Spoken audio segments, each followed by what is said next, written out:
The gunshot echoed through the silent house like a crack of thunder splitting heaven itself. Matthew Frost collapsed against the wooden doorframe, his white Christmas sweater blooming crimson across his chest. He stared down at the spreading stain, then up at his wife of 17 years.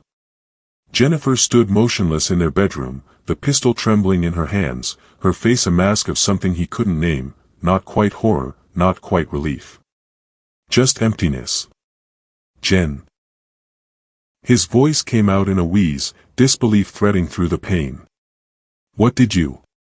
She didn't answer. Couldn't answer. The weapon clattered to the hardwood floor as her knees buckled. Through the ringing in his ears, Matthew heard something else, the distant sound of their daughter Emily screaming from downstairs, and Christmas music still playing softly from the living room speaker. Silent night, holy night. He'd just finished writing his Christmas sermon an hour ago. Now he was dying in the hallway of their Provo home, bleeding out on the floor his own hands had refinished. Matthew David Frost was born on March 14, 1978, in Cedar City, Utah, to parents who believed in three things absolutely: God, family, and service. He grew up in the shadow of Red Rock Canyons, where the earth itself seemed to preach about eternity and endurance. From childhood, Matthew possessed an unusual stillness. A capacity to listen that made people confess their secrets to him, even strangers. His mother called it a gift. His father called it a calling. He met Jennifer and Sullivan on a warm September evening in 1998 at Brigham Young University. She was born July 22, 1979, in Salt Lake City to a military family that moved 7 times before she turned 12. Jennifer learned early to be whoever people needed her to be, adaptable, pleasant, invisible when necessary. She studied elementary education but secretly filled notebooks with dark poetry she never showed anyone. When Matthew first saw her in the library, bent over a book with late afternoon light streaming through her auburn hair, he thought she looked like something sacred and sorrowful all at once. Their courtship was brief and intense. Matthew was drawn to the sadness he sensed beneath Jennifer's bright smiles. Jennifer was drawn to Matthew's certainty. His unshakable faith felt like solid ground after a lifetime of shifting foundations. They married 6 months later in the Salt Lake Temple, both believing they'd found their missing piece. Matthew became a youth pastor at Riverside Community Church in Provo in 2008, beloved for sermons that made Scripture feel immediate and personal. He spoke about grace with the conviction of someone who'd needed it desperately, though he rarely explained why. People whispered that he'd overcome something dark in his past, which only made them trust him more. Jennifer became the perfect pastor's wife, organizing potlucks, leading women's Bible studies, homeschooling their 2 children with meticulous care. Emily, born in 2009, inherited her father's contemplative nature. Jacob, born in 2012, was wild and joyful, constantly testing boundaries. But perfection, Matthew knew from his sermons, was always a mask. He just never imagined what it might be hiding. The house they bought in 2015 sat on a quiet street lined with aspens. 3 bedrooms, a finished basement, a kitchen where Jennifer baked bread every Saturday. From the outside, it looked like the American Christian dream made manifest. Inside, silence had begun to grow like black mold in the walls, spreading, toxic, invisible until it was everywhere. Matthew told himself the distance between them was normal. Marriage required work, required patience. He doubled down on his faith, on his service to the congregation, on being present for everyone except, perhaps, the people who needed him most. Jennifer stopped writing poetry altogether. Provo, Utah, in 2025 existed in a peculiar tension, ancient religious traditions colliding with modern anxieties, conservative values wrestling with changing cultural tides. The city's population was majority Latter-day Saint, though Riverside Community Church served a smaller evangelical Christian community that prided itself on being Bible-based and independent. Here, faith wasn't just personal, it was communal identity, social fabric, the lens through which everything was interpreted. Matthew's calling to ministry hadn't been simple or clean. In his early 20s, before Jennifer, he'd spiraled into a darkness he rarely discussed. Alcohol, depression, a crisis of meaning that nearly ended in a deliberate car crash on a lonely mountain road. He pulled the wheel at the last second, walked away shaking, and interpreted his survival as divine intervention. His faith after that was forged in the furnace of his own near death, absolute, uncompromising, sometimes frighteningly intense. He believed God had saved him for a purpose. He would spend his life earning that grace. Jennifer's wounds were quieter but no less profound. Her father, a career Air Force officer, ruled their home with military precision and explosive anger. She learned to read moods like weather patterns, to make herself small, to please and appease. Her mother drank secretly and pretended everything was fine, teaching Jennifer that denial was a form of survival. When Jennifer met Matthew, his emotional availability felt revolutionary. He actually asked how she felt. He listened. He noticed when she was upset. For the first few years, marriage felt like finally being seen. Then came the children, the ministry, the relentless demands of a congregation that consumed Matthew's energy and attention. Jennifer watched him give his best self, his patience, his wisdom, his emotional presence, to everyone else. She got what was left, the exhausted husband who came home drained, who had nothing remaining for her struggles or dreams. She began to disappear again, reverting to the invisible girl she'd been before Matthew. Except now she was trapped, by faith, by community expectations, by the image of the perfect pastor's family they'd constructed together. The church community reinforced this carefully. Pastor Matthew was beloved, his wife was praised for her support, her sacrifice. When Jennifer tried to mention her loneliness in the women's group, she was met with scripture about wives submitting, about finding joy in service, about trusting God's plan. Her pain was reframed as spiritual weakness. She stopped trying to be heard. Instead, she began to fantasize about disappearing, not through death, but through transformation into someone entirely different. Someone free of expectations. Someone who existed for herself. Jacob's diagnosis with autism spectrum disorder in 2019 brought new tensions. Matthew processed it through faith. God had chosen them for this challenge. Jennifer experienced it as one more thing demanding her energy, her time, herself. She loved her son fiercely, but the sensory meltdowns, the special diets, the endless therapy appointments, it all fell primarily on her shoulders while Matthew counseled other families through their crises. Emily, observant and anxious, began having panic attacks at age 12. She'd wake screaming from nightmares she couldn't explain. Jennifer took her to therapy. Matthew prayed with her but seemed unable to see his daughter's pain as anything requiring more than faith to fix. The cracks were forming everywhere, hairline fractures in the foundation. It started with small things Jennifer didn't think Matthew would notice. She began taking evening walks alone, sometimes for 2 hours at a time. She said she needed air, needed to think. Matthew encouraged it, believing self-care was healthy. He didn't notice that she always showered immediately after returning, that she'd started wearing perfume for these walks, that her phone was suddenly password protected. Her demeanor shifted subtly. She seemed lighter some days, almost giddy, then withdrawn and irritable the next. When Matthew asked if she was okay, she'd snap that she was fine, that she was just tired, that maybe if he helped more around the house she wouldn't be so exhausted. Matthew tried to help more. He took over dinner twice a week, spent more time with the kids. But he could feel Jennifer slipping away, becoming someone he didn't recognize. In bed at night, the space between them felt oceanic. In November, he found a new journal in her nightstand while looking for batteries. He didn't read it.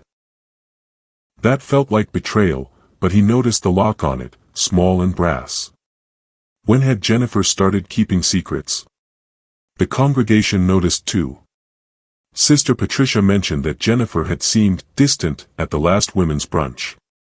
Brother Tom asked if everything was okay at home. His wife said Jennifer had missed 3 Bible studies in a row. Matthew defended her. She was overwhelmed, he explained. The holidays were stressful. Their son needed extra attention. Everyone understood, nodded sympathetically, but he could see the questions in their eyes. He began watching Jennifer more carefully. She'd check her phone constantly, smiling at messages she never shared. She'd started dressing differently, more makeup, tighter jeans, attention to details she'd ignored for years. When he complimented her new look, she barely acknowledged him. One evening in early December, Matthew came home early from a counseling session that had been cancelled.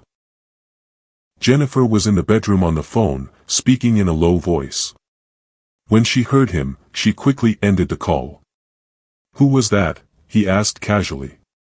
"Just Melissa from the PTA," Jennifer said, not meeting his eyes. Matthew knew Jennifer didn't have anyone named Melissa in her phone. He said nothing, but fear began coiling in his stomach. The next Sunday, he preached about covenant and faithfulness, about the sacred bonds of marriage. He spoke directly to his congregation but was really speaking to Jennifer, trying to reach her through the only language he knew fluently, scripture and sermon. She sat in the third row, face impassive, while he essentially begged her to stay. Christmas approached. Normally Jennifer loved the season, decorating, baking, the children's excitement. This year she went through the motions mechanically, as if following a script she no longer believed in. Matthew threw himself into preparing his Christmas sermon, choosing hope and redemption as his themes. He'd title it, "The Gift of Presence," about how God's greatest gift was being Emmanuel, God with us. He worked late into Christmas Eve, polishing every word, believing somehow that if he could just preach the right message, everything would heal. Christmas morning was clear and cold. Fresh snow had fallen overnight, transforming their street into a postcard. Matthew woke early, filled with determined optimism. This would be a good day. They'd open presents as a family, he'd preach his sermon at the Christmas service, they'd have dinner together. He'd make Jennifer remember why they'd chosen this life. The morning unfolded tensely. Emily loved her new art supplies, Jacob became fixated on wrapping paper instead of gifts. Jennifer smiled but her eyes remained elsewhere, checking her phone 3 times during breakfast. At noon, Matthew went upstairs to change for the Christmas service. He needed his good watch, the one Jennifer had given him for their 10th anniversary, engraved with Ecclesiastes 3 verse 11, "He has made everything beautiful in its time." The watch wasn't in his dresser where he always kept it. He searched through drawers, frustrated. Then he remembered, he'd left it in the bathroom a few days ago after showering. He pushed open the bathroom door. Jennifer's phone sat on the counter, unlocked and glowing. Matthew stared at it. He'd never invaded her privacy before. But something in him, fear, desperation, a husband's intuitive knowing, made him pick it up. The open text message thread was with a contact saved only as D. The most recent message, sent at 7:43 that morning, * Merry Christmas. I wish I was waking up next to you. Tonight, *. Matthew's hands went numb.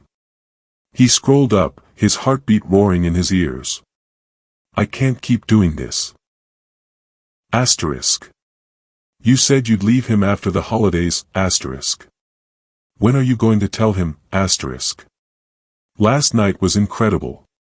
I love you, *. Months of messages. Photos Jennifer had sent, intimate photos he'd never seen, wearing lingerie he'd never known she owned. Videos he couldn't bring himself to watch. Plans they'd made. A hotel receipt from 3 weeks ago when Jennifer said she was visiting her sister. His wife was having an affair. Not just a momentary lapse. A full relationship, complete with I love yous and future plans. Someone named D who wanted Jennifer to leave him. Someone she'd been with while Matthew counseled couples on marriage, while he preached about faithfulness, while their children slept unaware. The bathroom tilted.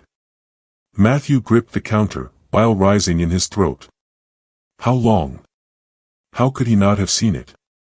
Who was D? He scrolled frantically looking for a name, a photo, anything. Then he found it.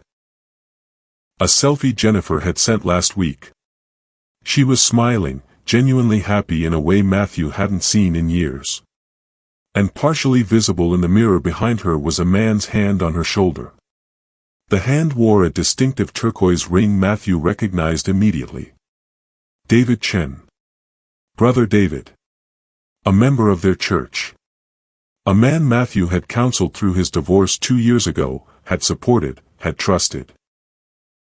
David, who volunteered with a youth group, who Jennifer said was just a friend when Matthew asked why she was texting him about church planning. The betrayal was so complete Matthew actually laughed, a harsh, broken sound. His wife and a man from his own congregation. They'd probably been careful, discreet, hiding in plain sight while the naive pastor blessed their lives with his blind trust. He heard footsteps on the stairs. Jennifer's voice calling up, "Matt. We need to leave in 20 minutes." Matthew looked at himself in the mirror, the pastor in his Christmas sweater, the faithful husband, the fool, and something cracked inside him. Matthew didn't go to the Christmas service. He told Jennifer he felt suddenly ill, a stomach bug, and couldn't risk getting the congregation sick. She looked relieved, one less performance she had to give.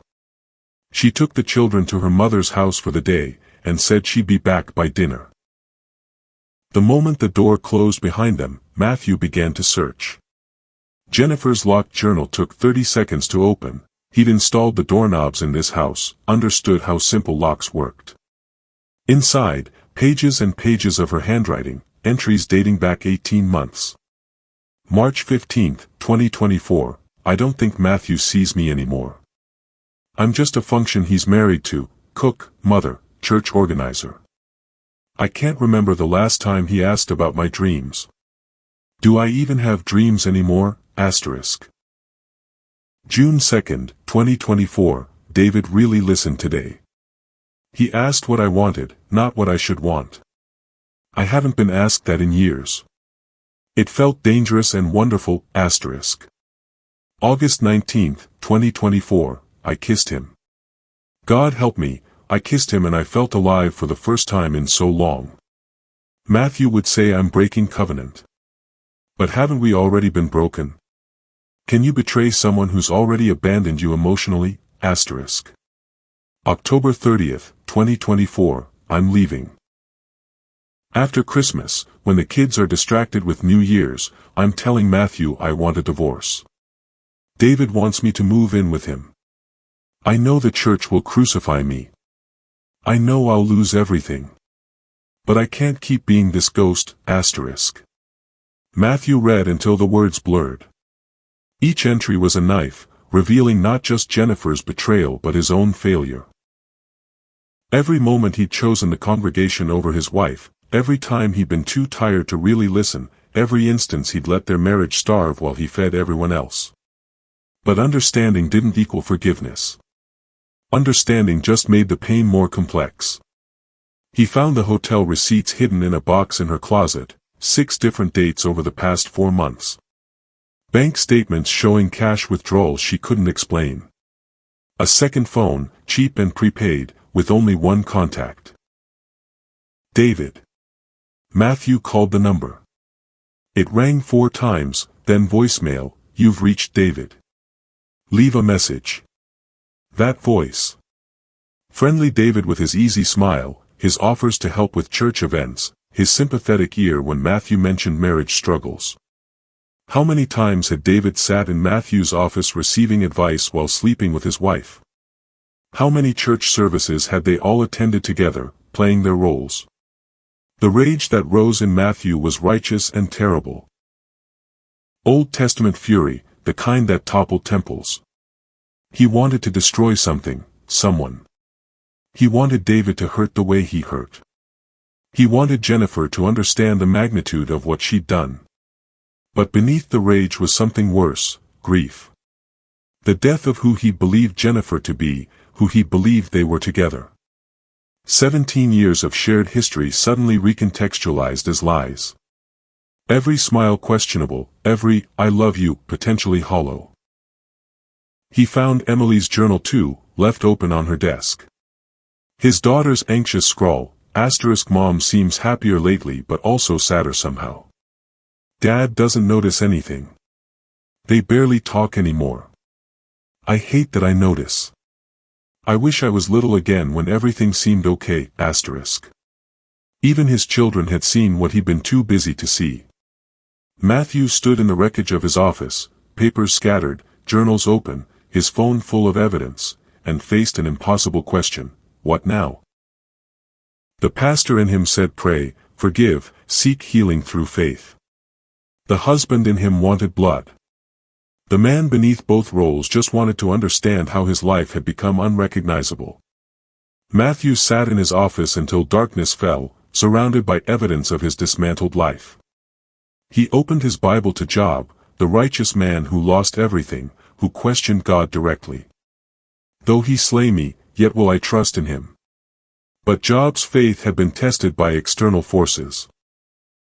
This devastation came from within, from choices and failures accumulated like sediment over years. He thought about Marcus Aurelius: you have power over your mind, not outside events. Realize this, and you will find strength. But this wasn't just an outside event. This was consequence, karma, the harvest of seeds he'd helped plant through neglect. Matthew forced himself to be ruthlessly honest. Yes, Jennifer had betrayed him catastrophically. But he'd abandoned her first. Slowly, invisibly, with the best intentions. He'd prioritized his calling over his covenant. He'd given strangers what his wife had been starving for: his attention, his emotional presence, his best self. The affair was Jennifer's sin. The dead marriage was their shared creation. This clarity brought no comfort, but it brought focus. He had decisions to make. The old Matthew, the one who existed 24 hours ago, would have already been planning how to salvage his reputation, protect his position, and manage the church's response. That Matthew was dying in the wreckage, and what emerged was harder, clearer, less certain but more honest. He couldn't fix this with a sermon. He couldn't pray it away. He couldn't perform his way back to wholeness. He could only decide what kind of man he'd be in the aftermath. Epictetus wrote, "It's not what happens to you, but how you react to it that matters." Matthew's reaction would define everything: his children's future sense of love and betrayal, the congregation's understanding of grace and justice, his own soul's capacity for forgiveness or vengeance. By the time Jennifer's car pulled into the driveway at 9 p.m., Matthew had made his decisions. He'd called his mentor, Pastor Gerald, and asked him to take tomorrow's service. He'd written a letter to the church board requesting a month of family leave.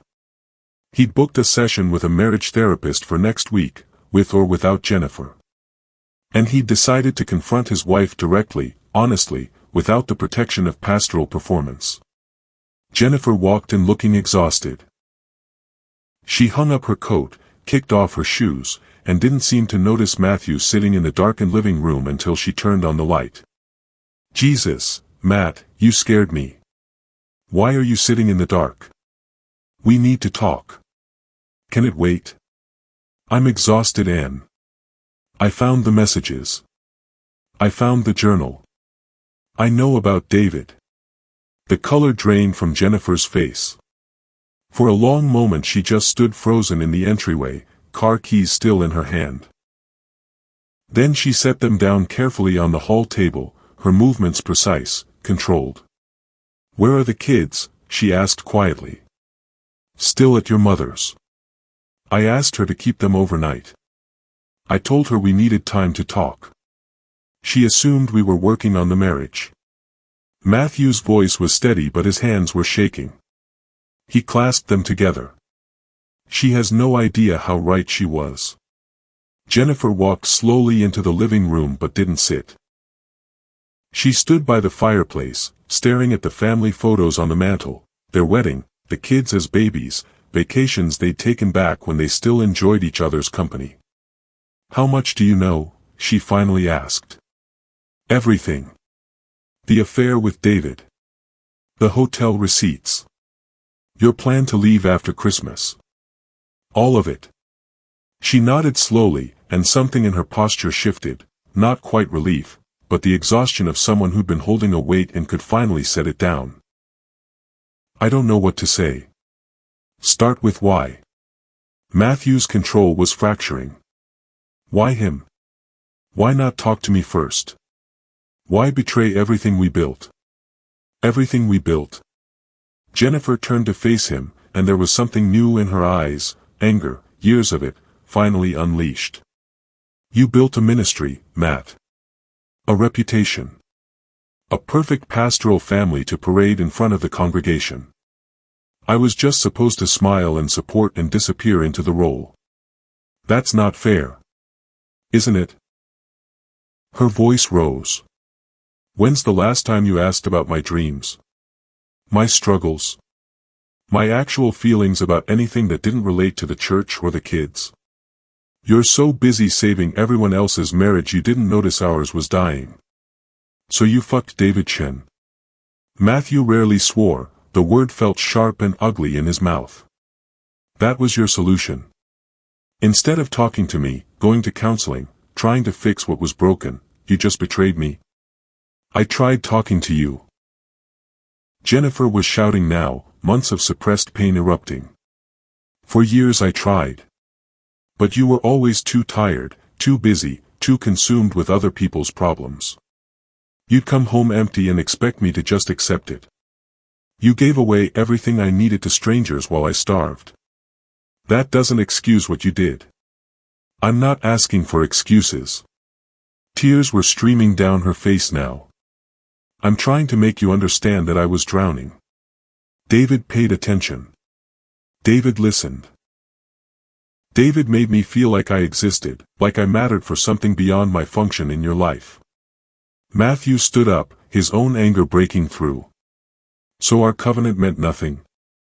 Our vows. 17 years of marriage, 2 children, a life we built together, you were just willing to burn it all down for attention. You burned it down first. Jennifer screamed. You just did it slowly, invisibly, with neglect instead of betrayal. At least I'm being honest about destroying us. You destroyed us while playing the martyr, the devoted pastor, the good husband who was just so busy serving God. The accuracy of it hit Matthew like a fist. He sank back onto the couch, the fight draining out of him. You're right, he said quietly. You're absolutely right about what I did. How I failed you. The marriage was dying long before David. He looked up at her. But Jen, I would have fought for it if you'd given me the chance. Instead you just started a new relationship while we were still in this one. Jennifer wiped her eyes. Would you have? Really? Or would you have just prayed about it, preached a sermon about covenant, and expected that to fix years of emotional abandonment? Matthew had no answer because she was probably right. I was going to tell you, Jennifer said, her voice hollow. After Christmas. I was going to ask for a divorce, be honest about David, and try to end this as cleanly as possible for the kid's sake. How noble. The sarcasm felt acidic. Just wait until after the holiday performance, then blow up our children's lives. What did you want me to do? Jennifer's voice cracked. Stay in a dead marriage forever. Keep pretending. Keep being invisible while you get praised for your ministry. I couldn't do it anymore, Matt. I couldn't keep being the ghost wife of the beloved pastor. So where does this leave us? Jennifer sat down finally, in the chair farthest from him. She looked small, exhausted, wrung out. I don't know. Where do you want it to leave us? I want the truth, Matthew said. All of it. How long? How serious? Are you in love with him? Jennifer was quiet for a long moment. When she spoke, her voice was gentle, which somehow made it worse. 18 months. It started as friendship. He was divorced, lonely, volunteering at church. We'd talk after events. Then we started texting. Then meeting for coffee. It was emotional for months before it became physical. When did you first sleep with him? August. The weekend you were at that pastoral conference. The weekend Matthew had been learning about effective ministry while his wife was in a hotel with another man. The irony was devastating. And yes, Jennifer continued, I'm in love with him. Or I think I am. It's hard to know what's real anymore. Maybe I just love that he makes me feel seen. Matthew closed his eyes. Did you love me? Ever? Or was our entire marriage a lie? Of course I loved you. Jennifer's voice broke. I fell in love with a man who saw me, who cared about my feelings, who made me believe I mattered. But that man disappeared into Pastor Matthew, who was always performing, always on, always giving himself away to everyone except his family. I was providing for us. Building something meaningful. Trying to serve. At our expense. Jennifer stood up, agitated. The kids barely know you, Matt. Emily's having panic attacks and you think prayer will fix it. Jacob has sensory meltdowns and you're not there because you're counseling someone else's family. I've been managing everything alone while you get to be the hero. So leave me then. Matthew was on his feet too, years of resentment pouring out. Walk away. Go be with David. But don't pretend this was anything noble. You didn't try to save us, you just checked out and found someone new while keeping me as backup. I'm not pretending it's noble. Jennifer shouted. I know what I did was wrong. I know I broke our vows. But I was dying inside that marriage and you didn't even notice. Because you never told me. I did. Jennifer's scream echoed through the house. I told you I was lonely. I told you I needed more of you. I told you the church was consuming you. You'd nod and promise to do better and then nothing would change. So I stopped telling you. I stopped hoping. And then David was there and he actually listened. They stood facing each other across the living room, both breathing hard, 17 years of unspoken resentments finally laid bare. I want a divorce, Jennifer said finally, her voice flat. I'm sorry it happened this way. I'm sorry I hurt you. But I can't stay in this marriage anymore. It's killing me. Matthew felt something inside him shatter completely. Not surprise, he'd known this was coming the moment he read those texts, but the finality of it was its own kind of death. The kids. We'll share custody. Be civilized about it. I don't want to destroy them. It's too late for that. You're leaving their father for someone from his church. There's no way to make that not devastating. I know. Jennifer's face crumpled. I know. And I'll have to live with that. But I can't sacrifice my entire existence just to maintain appearances. Is that what I am to you? Appearances? You're the man I loved who turned into someone I don't recognize. Just like I'm apparently the woman you trusted who turned into someone capable of betrayal. We've both lost who we thought each other was. Matthew walked to the window, looked out at their quiet street. Christmas lights glowed in neighboring windows, other families having better holidays, or at least better lives. When are you telling him? He asked quietly. David? No. The congregation. The church. All those people who trusted us, looked up to us. When do they find out their pastor's wife was screwing a church member? Jennifer flinched. I don't know. I thought we could handle it privately. Nothing about this will be private. Matthew's laugh was bitter. This is Provo. This is a church community. Everyone will know. Everyone will have opinions. The gossip will destroy both our reputations. I don't care about my reputation anymore. Well, I do. This is my career, my calling, my entire life. Matthew turned to face her. You get to run off with your boyfriend and start fresh. I get to stay and deal with the wreckage. Explain to my congregation why my marriage failed. Watch people lose faith because if the pastor can't keep his family together, what does that say about his message? That's not my problem. It's exactly your problem. Matthew's control finally broke completely. You don't get to just destroy everything and walk away clean. There are consequences. Our children will be traumatized. The church will be scandalized. My ministry will be questioned. And you're just leaving? What do you want from me? Jennifer's voice was small. I want you to choose us. Matthew's voice cracked. I want you to give our marriage one real chance with actual counseling and honesty and work before you throw it away. I want you to fight for what we built instead of just torching it. It's too late. Why? Because you already promised David? Because you've already mentally moved on? Because I don't love you anymore. Jennifer screamed. I'm sorry, but I don't. I love the memory of you. I love the man you were. But the person you've become, I don't even like him most days.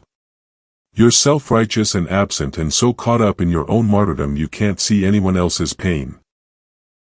The silence that followed was absolute. Matthew stared at his wife, this stranger wearing Jennifer's face, and felt the last thread of hope snap. She didn't love him. Maybe not for years. And all his theological training, all his pastoral wisdom, all his faith couldn't manufacture love where it had died. Get out, he said quietly. What? Get out. Pack a bag. Go to David's. I don't want you here tonight. Matt. Get out. He was shaking, barely holding himself together. You want a divorce? Fine. You'll get one. But I can't look at you right now. I can't be in this house with you pretending we're going to have some civil conversation. Just leave.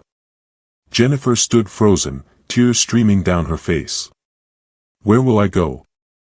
I don't care. Go to your boyfriend. Go to a hotel. Go anywhere. Just get away from me. She started to speak, then stopped. What was left to say? She walked slowly toward the stairs, each step heavy.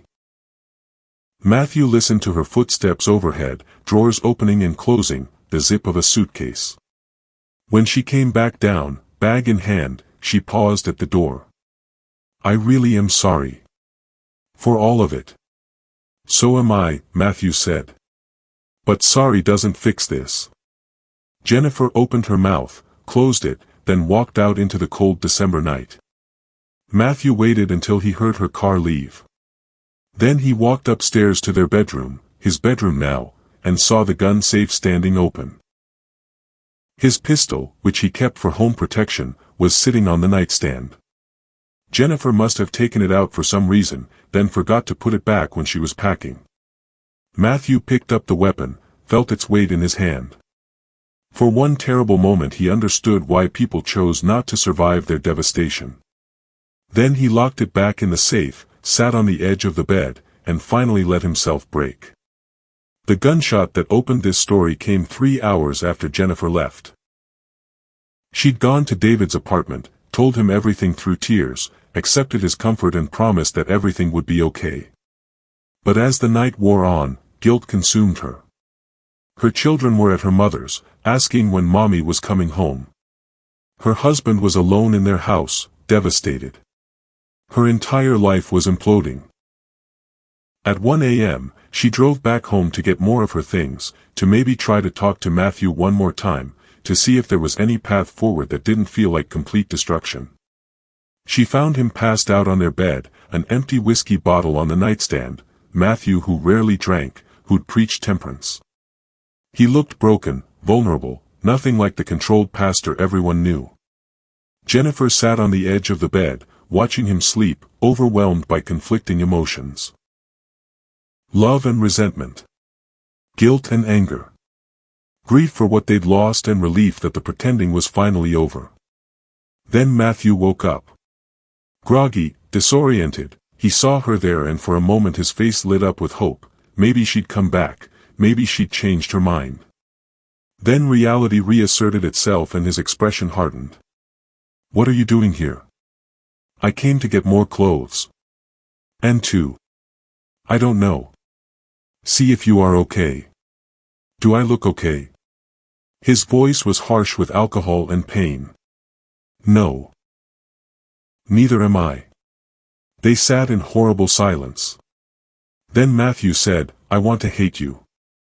I've been trying all night to just hate you cleanly. But I can't. Because I know I broke us too." "We broke each other," Jennifer said softly. "Yeah. We did." More silence. Then Matthew asked, "What happens now?" "Really? I don't know. Divorce. Custody arrangements. You'll probably lose your job. The church will never accept this." "I know. I'm sorry. You keep saying that. Because it's true." Jennifer stood up, intending to go pack, to leave him in peace. That's when Matthew noticed the gun safe standing open again. She must have opened it when she came in, an old habit, checking things were secure. The pistol was sitting right there on the dresser. And something in Matthew's devastated, drunken mind made a decision. He stood up, swaying slightly, and picked up the weapon. Jennifer turned and saw him holding it.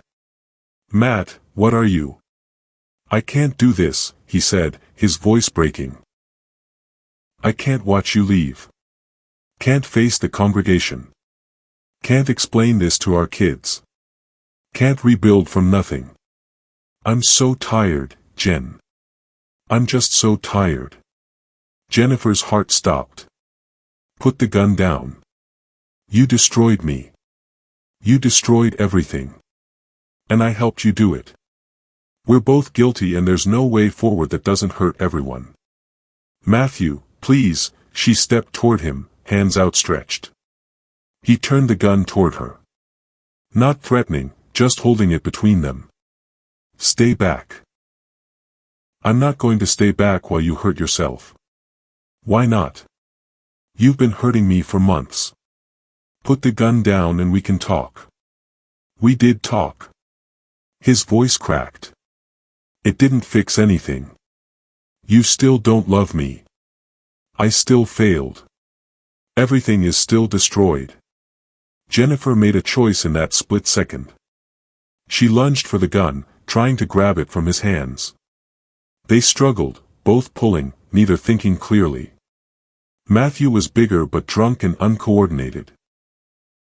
Jennifer was desperate and terrified. The gun went off. Matthew stumbled backward, hitting the doorframe. He looked down at the blood spreading across his chest in disbelief. Jennifer stared at the pistol in her shaking hands, at her husband crumpling to the floor, at the scene that would define the rest of their lives. "Jen."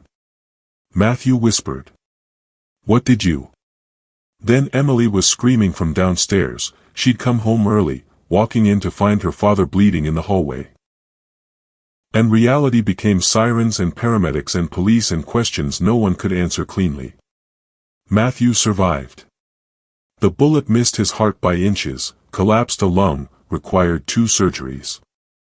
Jennifer was arrested, charged with attempted murder, then the charges were reduced to aggravated assault when the evidence suggested a struggle rather than intent. The truth came out slowly, painfully.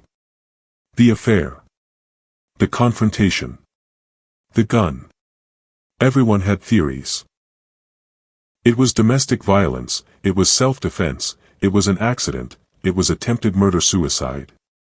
The court determined it was a tragic escalation of marital conflict, with both parties bearing responsibility. Jennifer served 18 months in prison. David left town, his reputation destroyed. The church asked Matthew to resign. He did so quietly, without the dramatic sermon he'd once imagined giving. Emily required years of therapy to process finding her father bleeding. Jacob struggled to understand why Mommy went away. The divorce was finalized while Jennifer was incarcerated. Matthew took custody of the children. He left Provo, moved to Oregon, got a job teaching high school history. He still believed in God, but differently now, with more questions, less certainty, deeper compassion for human failure. In therapy, he learned about emotional neglect, about the slow violence of absence. He learned that being faithful required more than not having affairs. It required being present, attentive, invested. He learned that martyrdom often disguised selfishness, that serving everyone could be a way of avoiding intimacy with anyone. He learned that good people could destroy each other through accumulated small betrayals, that catastrophe often had roots in choices neither party fully understood they were making. Jennifer, released early for good behavior, moved to California and slowly rebuilt her life. She worked in a bookstore, went to therapy, wrote poetry again. She never remarried. She had monitored visits with her children, relationships that remained complicated and painful but not completely severed. She learned that betrayal never solved the problems it tried to escape, that running towards something new didn't heal what was broken in the old. She learned that love required both passion and responsibility, that feeling seen wasn't the same as being known. She learned that freedom had a price, and sometimes that price was too high. Both of them learned that no one is simply a victim or villain in a marriage's death, just two flawed humans who tried and failed in different ways, whose pain collided catastrophically one December night. Years later, Matthew could talk about it without rage. He could acknowledge his role in the marriage's failure while still believing Jennifer's betrayal was wrong. He could hold both truths simultaneously, that he'd emotionally abandoned his wife, and that her affair was a devastating betrayal. That they'd both destroyed what they'd built. That they were both responsible and both wounded. He still preached occasionally at small churches, always about grace for the fallen, always with the authority of someone who'd experienced catastrophic failure. People responded to his honesty, to the way he spoke about faith from the ruins rather than the mountaintop. His Christmas sermons, when he gave them, were never about perfect families or easy redemption. They were about Emmanuel, God with us in the wreckage, in the betrayal, in the blood on the floor. God with us when everything falls apart and we're left holding the pieces of our shattered lives, trying to figure out what comes next. What does it mean to be faithful in marriage? Is it just about sexual fidelity, or does it require daily emotional presence? Can a relationship survive when both people are right about how the other failed them? ***. This story has no easy villains, no simple answers. Just two people who loved each other once, who built a life together, who failed each other in different ways, and whose pain collided catastrophically. If you've ever felt invisible in a relationship, or realized too late that you were making someone else feel invisible, drop a comment. If this story made you think about your own marriage, your own betrayals given or received, share your perspective. Sometimes the most powerful thing we can do is witness each other's complicated truths. ***. Subscribe for more stories that explore the messy reality of human relationships, where love and failure coexist, where good people make devastating choices, and where redemption is possible but never simple. ***. And if this resonated, hit that like button.